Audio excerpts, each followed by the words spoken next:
A lot of people trying to quit smoking, and one of the things they're turning to is something known as the e-cig, electronic cigarette.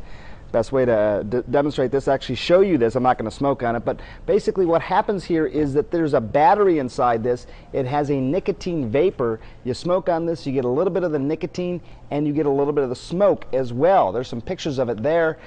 This is becoming quite popular. Melissa, it costs about $100, and you get several cartridges with this, a charger.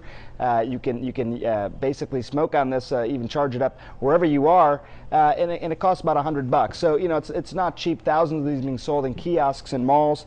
A couple of concerns about this already starting to come up. First of all, one question I find sort of interesting, is this a device or is this a drug? If it's a drug, the FDA has to approve it.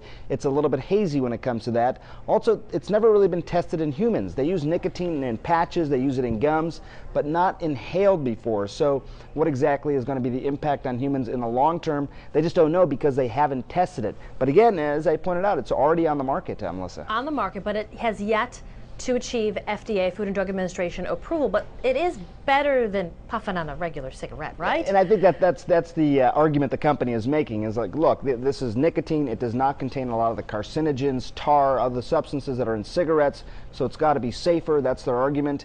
Nicotine in and of itself, again, is used in lots of things to help people stop smoking. As an inhaled form, could it cause increased heart rate? Could it cause upset stomach? Those are things they're going to look at as well. But it's out there.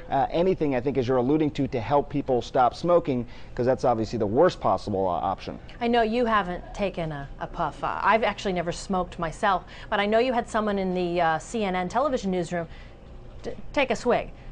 Does it feel like smoking? Well, we had somebody who's a smoker try this, and they were actually pretty surprised at how much it did feel like smoking. You do have the device itself, which looks like a cigarette. You're putting it to your mouth and puffing on it like a cigarette, which is obviously different than the patches or the gum.